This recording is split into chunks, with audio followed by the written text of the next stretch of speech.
Halo semua, kami dari kelompok Penuh Cinta Group. Hari ini kami akan membahas audit TI COVID 2019 dan ISO 2071. Audit teknologi informasi merupakan suatu proses sistematis dan terstruktur yang bertujuan untuk mengevaluasi, menilai, dan memberikan rekomendasi terhadap sistem informasi dan infrastruktur teknologi yang digunakan dalam sebuah organisasi. Audit TI biasa dilakukan oleh auditor independen maupun internal untuk memastikan bahwa teknologi informasi yang diterapkan telah mendukung tujuan bisnis secara optimal, serta memenuhi prinsip keamanan, efisiensi, efektivitas, dan kepatuhan terhadap regulasi dan standar industri yang berlaku. Dalam dunia yang semakin terdigitalisasi seperti saat ini, peran audit TI semakin vital karena berbagai aspek kegiatan organisasi baik sektor bisnis, pemerintahan, maupun pendidikan sudah sangat bergantung kepada teknologi informasi, tetapi juga untuk mendorong perbaikan berkelanjutan, peningkatan kualitas pengendalian internal, serta kepatuhan terhadap kebijakan hukum dan standar internasional. Proses audit TI secara umum melibatkan beberapa tahapan penting. Tahapan pertama adalah perencanaan audit, yaitu tahapan awal yang sangat krusial untuk menentukan arah dan ruang lingkup audit. Dalam tahap ini, auditor akan memahami lingkungan bisnis organisasi, struktur TI yang dimiliki, serta resiko-resiko utama yang mungkin terjadi. Auditor juga akan menentukan metodologi audit yang digunakan membuat program audit serta mencapai kegiatan audit. Tahap kedua adalah pengumpulan informasi dan pemahaman sistem, yaitu tahap di mana auditor melakukan wawancara dengan staf terkait, memeriksa dokumen dan kebijakan, serta melakukan observasi terhadap proses dan operasional sistem informasi. Tahap ini bertujuan untuk memperoleh gambar yang jelas mengenai bagaimana sistem informasi bekerja serta seberapa besar potensi resiko yang ada. Tahap ketiga dalam audit TI adalah evaluasi dan pengujian pengendalian, baik pengendalian umum, general controls, maupun pengendalian aplikasi, application controls. Pengendalian umum mencakup aspek seperti keamanan fisik, manajemen akses, manajemen perubahan, backup dan recovery, serta manajemen insiden. Sementara itu, pengendalian aplikasi yang berfokus pada validasi input, pemrosesan data, serta pengendalian output.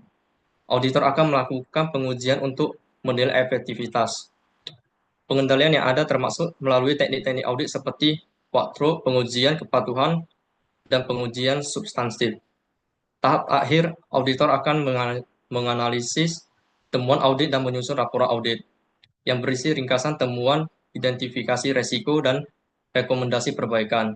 Laporan ini disampaikan kepada manajemen untuk dijadikan dasar pengambilan keputusan dan tindak lanjut. Tahap terakhir dalam proses audit adalah tindak lanjut follow up, di mana auditor memverifikasi apakah rekomendasi telah dilaksanakan dan apakah perbaikan yang dilakukan sesuai dengan yang diharapkan. Alat yang digunakan dalam audit TI secara umum, dalam pelaksanaan audit TI, berbagai alat dan teknik digunakan untuk membantu auditor dalam memperoleh bukti audit yang valid. Beberapa alat yang digunakan antara lain adalah software audit seperti ACL, IDEA, dan CAATS.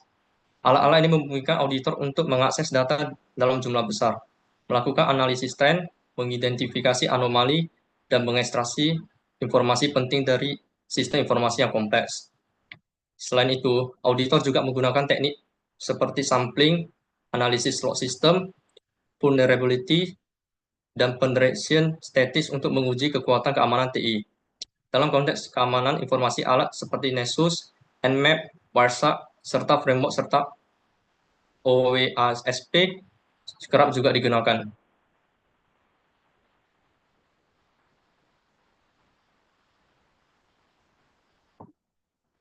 COVID 2019 adalah singkatan dari Control Objective for Information and Related Technologies. COVID 2019 adalah kerangka kerja manajemen IT yang bisa membantu organisasi maupun mencapai tujuan dan menghadapi tantangan dalam transformasi digital.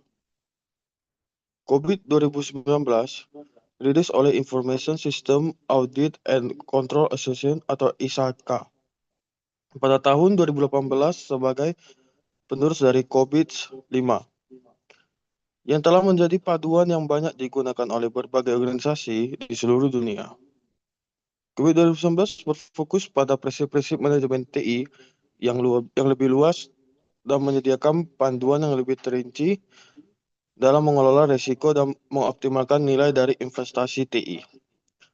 Ada berbagai aspek dalam COVID 2019, namun salah satu aspek utamanya adalah penekanan pada hubungan yang erat antara manajemen bisnis dan TI.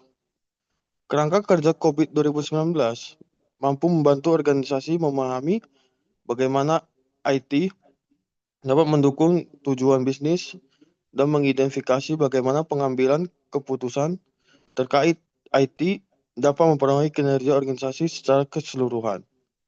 Dalam COVID 2019, juga terdapat panduan untuk mengelola risiko TI dalam dunia yang semakin kompleks dan terhubung. Risiko keamanan informasi dan keteraturan sistem merupakan ancaman serius bagi organisasi. 5 domain COVID 2019. COVID 2019 terdiri dari 5 domain yang mencakup berbagai aspek TI. Berikut ada penjelasan mengenai setiap domain COVID 2019. Affiliate Decrease and Monitoring. Berkaitan dengan pengawasan dan pengendalian, keseluruhan manajemen TI dalam organisasi yang meliputi perancangan strategis, penerapan tujuan, evaluasi risiko, pengaturan kebijakan, dan pemantauan kinerja secara keseluruhan. Domain ini membantu memastikan bahwa pengambilan keputusan dan pengawasan di bidang TI sesuai dengan strategi dan tujuan organisasi.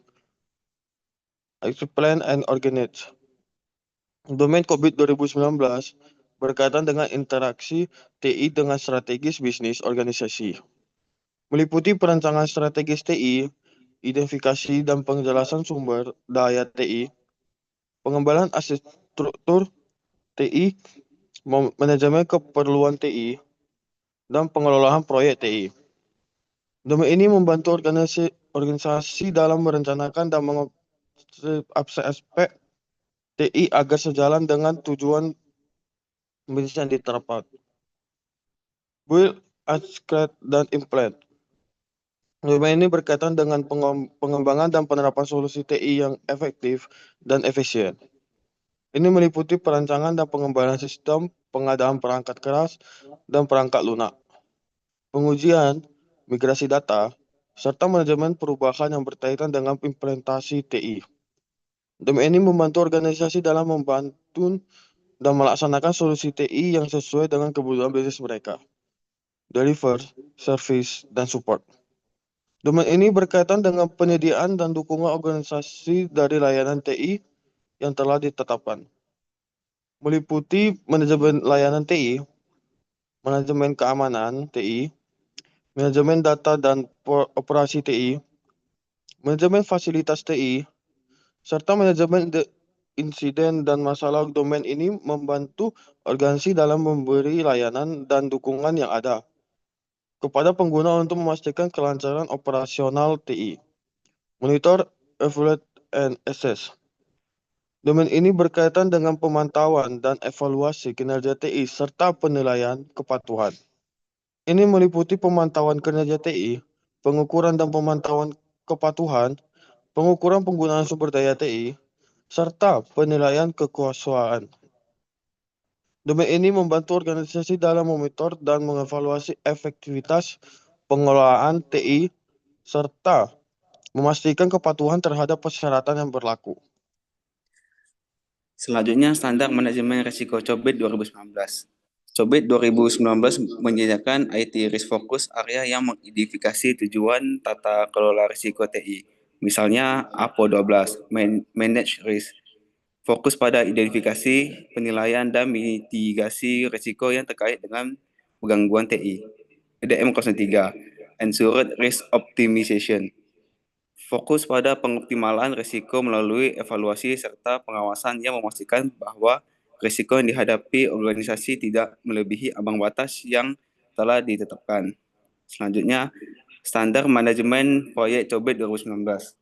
Standar manajemen proyek COVID 2019 terletak pada domain build dan implement, di mana domain B dalam COVID 2019 mencangkup seluruh proses yang terkait dengan perencanaan, dan pelaksanaan proyek TI, mulai dari pengembangan, pengadaan, hingga implementasi solusi TI. Aktivitas pada domain ini mencakup perencanaan proyek, manajemen perubahan, pengujian, migrasi data, dan evaluasi hasil implementasi.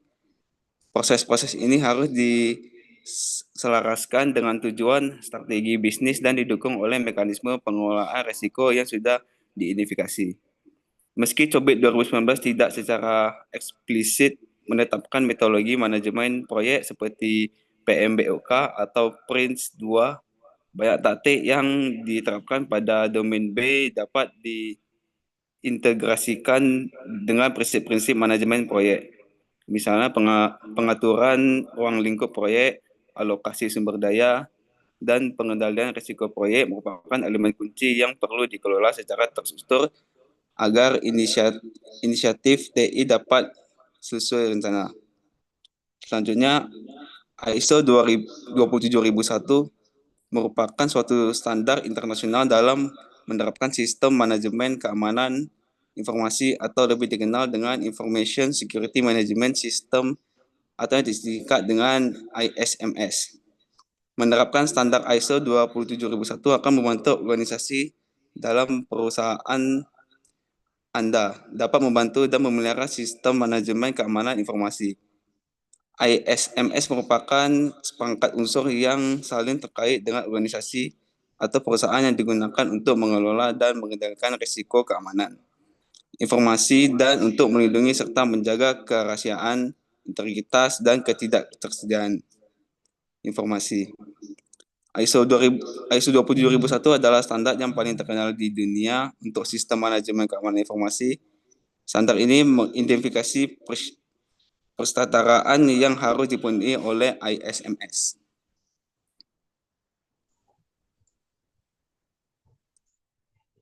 Selanjutnya, standar ISO 27001 menyediakan panduan bagi perusahaan dengan ukuran apapun dan dari semua sektor aktivitas untuk menetapkan, menerapkan, memelihara, dan terus meningkatkan sistem manajemen keamanan informasi. Kesesuaian dengan ISO 27001 berarti bahwa suatu organisasi atau bisnis yang telah menetapkan sistem untuk mengelola risiko yang terkait dengan keamanan data yang dimiliki atau ditangani oleh perusahaan, dan bahwa sistem ini telah mematuhi semua praktik dan prinsip terbaik yang diabadikan dalam standar internasional ini. Dengan meningkatnya kejahatan dunia maya dan munculnya ancaman baru secara terus-menerus, tampaknya sulit atau bahkan mustahil untuk mengelola risiko dunia maya. ISO 27001 membantu organisasi menjadi sadar akan risiko dan secara proaktif mengidentifikasi dan mengatasi kelemahan. ISO 27001 mempromosikan pendekatan holistik terhadap keamanan informasi, yaitu memeriksa orang, kebijakan, dan teknologi. Sistem manajemen keamanan informasi yang diterapkan menurut standar ini merupakan alat untuk membantu manajemen risiko, ketahanan cyber, dan keunggulan operasional. Standar manajemen risiko pada ISO 27001 menerapkan pendekatan risk-based yang mengharuskan organisasi untuk mengidentifikasi aset dan risiko, di mana menentukan aset dan informasi yang penting, dan mengidentifikasi ancaman, serta kerentanan yang dapat mengganggu nilai dan fungsi aset tersebut. Kedua, menilai dan mengklasifikasikan risiko yang melakukan penilaian risiko dengan mengukur dampak dan kemungkinan terjadinya suatu kejadian, sehingga risiko yang dikelompokkan berdasarkan tingkat keparahan. Memilih dan menerapkan kontrol. Berdasarkan hasil penilaian risiko, organisasi menentukan kontrol keamanan yang tepat. Kontrol-kontrol ini kemudian dituangkan dalam dokumen seperti Statement of Applicability atau SOA. ISO 27001 juga mengadopsi siklus Plan, Do, Check, atau PDCA yang mencakup plan, menyusun ruang lingkup, kebijakan, tujuan, dan prosedur manajemen risiko, serta melakukan identifikasi risiko. Do, menerapkan kontrol keamanan dan prosedur yang telah ditetapkan untuk memitigasi risiko. Di bagian check, melakukan audit internal, evaluasi, dan pengujian untuk memastikan bahwa kontrol berfungsi sesuai harapan dan risiko telah dikelola secara efektif. Dan di bagian E, mengimplementasikan perbaikan berdasarkan temuan dan evaluasi, sehingga sistem selalu diperbarui sesuai dengan perubahan lingkungan dan risiko yang muncul. Pendekatan berbasis risiko ini memastikan bahwa ISMS selalu selaras dengan kebutuhan bisnis dan dinamis terhadap perubahan ancaman keamanan. Selanjutnya, kita akan membahas tentang standar manajemen proyek. Standar manajemen proyek pada ISO 27001 lebih berfokus pada pengelolaan keamanan informasi. Pelaksanaan standar ini pada suatu organisasi umumnya diperlakukan sebagai proyek besar yang mencakup perencanaan proyek, yang dimana menentukan ruang lingkup implementasi SMS, menetapkan tujuan, menentukan tim proyek, dan menyusun jadwal perencanaan. Berikutnya yaitu pengorganisasian dan pengalokasian sumber daya, yang dimana kita bisa mengidentifikasi dan mengalokasikan sumber daya manusia, keuangan, dan teknologi yang diperlukan agar proyek implementasi dapat berjalan efisien. Berikutnya yaitu pelaksanaan, yang dimana kita bisa melaksanakan kegiatan yang telah direncanakan termasuk identifikasi risiko, penerapan kontrol, pelatihan, dan sosialisasi. Yang keempat, monitoring dan kontrol proyek, menggunakan teknik manajemen proyek seperti monitoring milestone, manajemen perubahan, dan evaluasi berkala untuk memastikan bahwa proyek berjalan sesuai jadwal dan sesuai target. Yang kelima, penutupan dan evaluasi, yang dimana kita bisa melakukan evaluasi akhir proyek, mengidentifikasi pelajaran yang dapat diambil untuk perbaikan di masa mendatang, serta memastikan bahwa ISMS telah berjalan secara efektif. ISO 27001 tidak menetapkan metodologi manajemen proyek secara spesifik, sehingga banyak organisasi mengintegrasikan standar ini dengan kerangka manajemen proyek seperti PMBOK atau Project Management Body of Knowledge, yang dimana untuk mendokumentasikan ruang lingkup jadwal, anggaran, dan risiko implementasi. Yang berikutnya yaitu PRINCE 2 atau Agile, yang dimana untuk proyek yang memerlukan pendekatan interaktif dan adaptif, membantu organisasi responsif terhadap perubahan dalam lingkup dan kebutuhan keamanan informasi.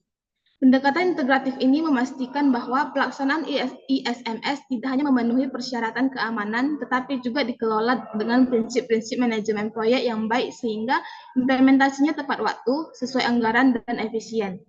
Kesimpulannya, audit TI bertujuan memastikan sistem TI mendukung tujuan organisasi secara aman, efisien, dan sesuai regulasi.